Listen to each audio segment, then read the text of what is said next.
dengan cinta itu digambarkan seorang perempuan namanya Laila.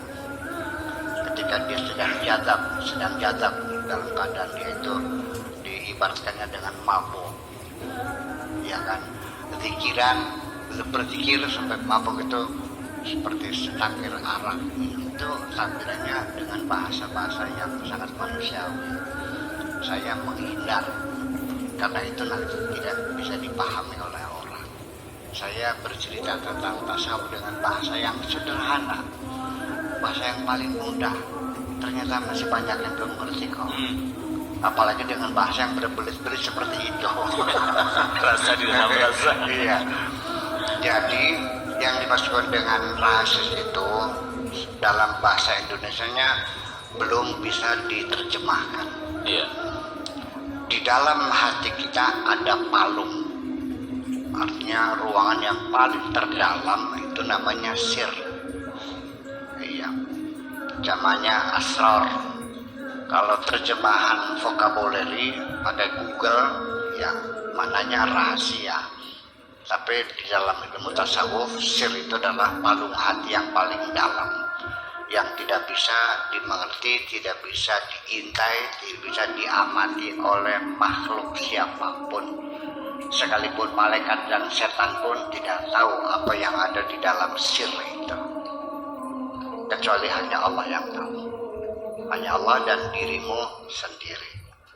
Nah, makanya di mana akidah, keyakinan, kepercayaan kita ini apakah masih di dinding hati, apa sudah masuk di hati, ataukah sudah ada di dalam palung hati itu.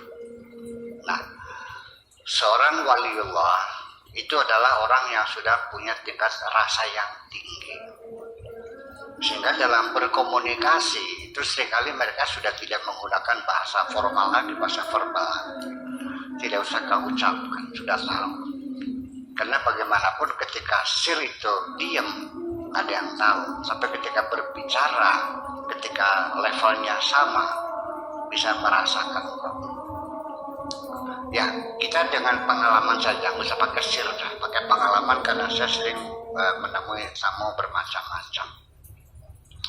Ketika datang seorang perempuan mengatakan, terima kasih Buya, saya bisa ditemuin. Saya mohon maaf barangkali mengganggu. Saya datang ke sini sudah minta barokah Pak Kiai dan minta doa. Saya bilang, saya sudah paham. Suami kamu berselingkuh kan? Nanti datang ke saya cerita, saya paham kamu utangnya banyak.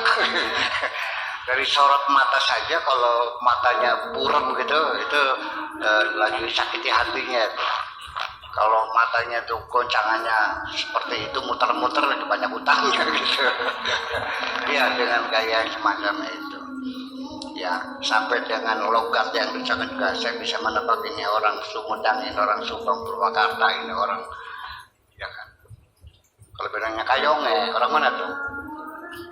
Tegal. Iya kan. Bapak ke, ngomong tuh. Berbes. Ya kan seperti itu. Jadi rasa yang dialami oleh para aulia itu tidak akan bisa dideteksi oleh siapapun.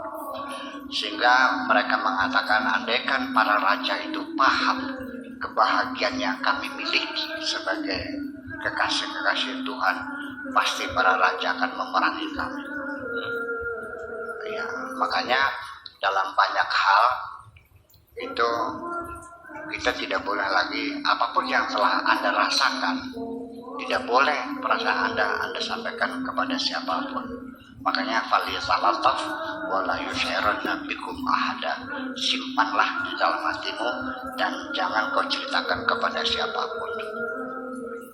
Nah, itulah rasa yang paling dalam, yang bisa merasakan kita sendiri. Kalau ada orang lain yang merasakan, ya karena ketika itu rasanya berbicara.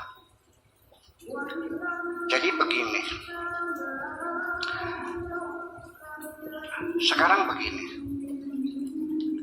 Anda sadar enggak ketika berada di satu komunitas, kehadiranmu itu nggak ada artinya, tidak dibutuhkan, sadar enggak?